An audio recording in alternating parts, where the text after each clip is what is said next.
Well, I feel like I was taking some furious notes when Lakita was speaking, and I feel like I should have had that presentation and set of learnings before I went through the last year and talk about what I'm about to talk about. But there's so many lessons for all of us, I think, over the last year, and we are humans, and therefore we evolve, and we are not perfect, and we will continue to learn. So thank you, Lakita, for that wisdom.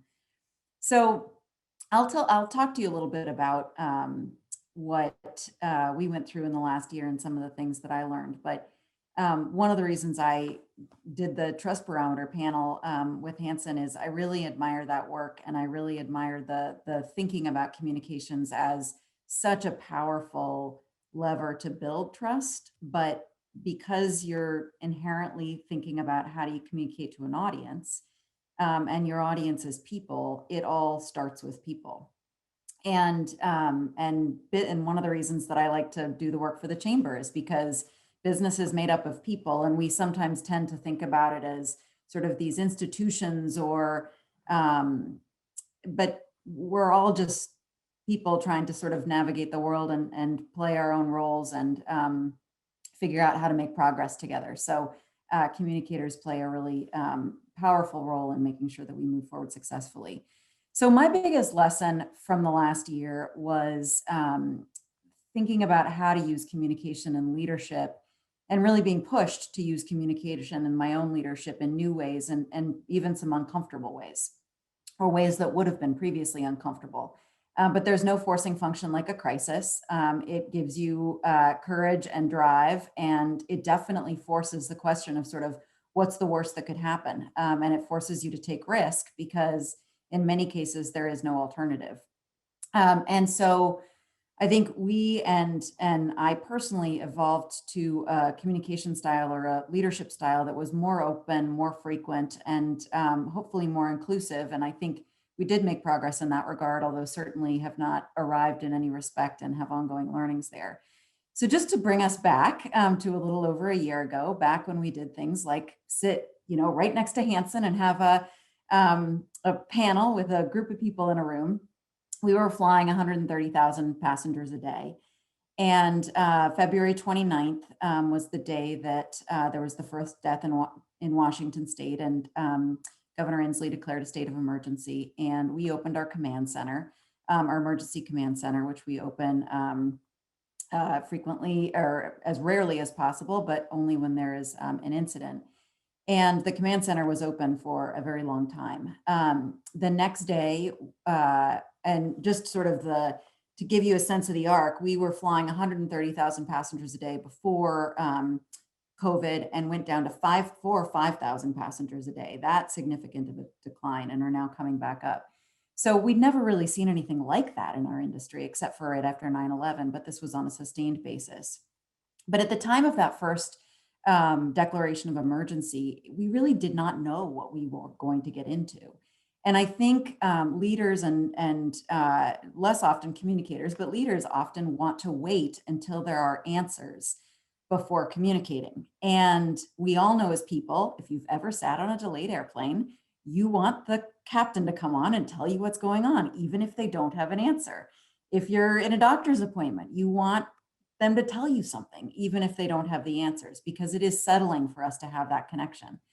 So the first thing that we did on Sunday, that first day, was hold a series of literally 5 hours back-to-back 1-hour calls with some physicians that were advising us from UW, and work group by work group, the flight attendants, the pilots, the maintenance technicians, the call center agents, and tried to answer questions about what was this disease, what was this virus, how did it work, and what did we know and what did we not know.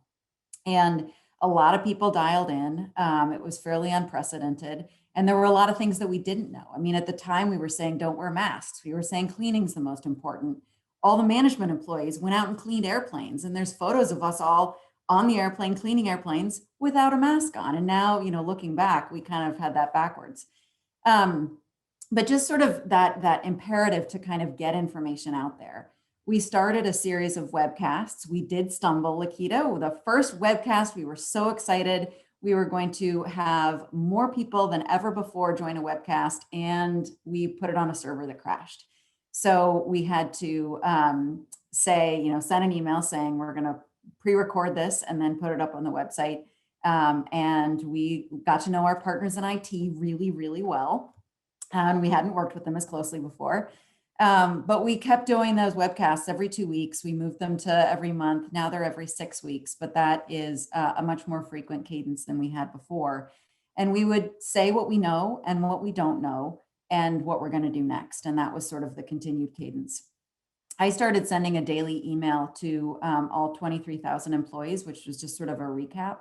And it was interesting to me how many people would write back and just connect. In fact, there was a day that the email didn't go out. It got stuck in sort of the email queue until the next morning. And I had a few people write back and say, "Oh, I'm so glad you sent it. I was worried that you were about whether or not you were okay." But there was that connection point. And I wasn't actually sending information that you couldn't receive, that you couldn't get elsewhere. You could get it on our intranet, but I was sending it sort of with a personal email address behind it. And people said that they appreciated that. That eventually extended to our guests in terms of our blog, media, even trying a public webcast, but just trying to give people as much information as we could during a time of great uncertainty. And while at first we were focused on personal health and safety, what we found is that those practices helped us when we started to talk about things like racism and hate and violence and safety on a very different front. And really trying to listen and learn and create space, even in a virtual format like this, for hundreds of employees to come together over and over across the company to share things that they had experienced as the receivers of racism, and actually start to have some truth telling about some of that, and some healing and some ability to move forward. So we're on a journey. There's some of these practices that I think we will keep. We worked together across teams. We were very transparent. We gave each other resources, and we definitely messed up and figured things out, and tried to get better as we went. My now almost former boss, Brad Tilden, CEO, said recently, "Man, we really used to screw up these webcasts." And I thought, okay, well, it wasn't that bad, but we did get better at them. So I hope those are some useful things. I think partly the lesson there for me is, again, back to sort of thinking about continuous adaptation. I love the humanity first lesson from Lakita. I am definitely going to take that back. But communicators do play powerful roles. My team is thrilled that the company knows what we do after this crisis. And there were some silver linings, although I certainly wouldn't wish it upon ourselves again. But taking the best of this experience and carrying it forward is something that we will try to do.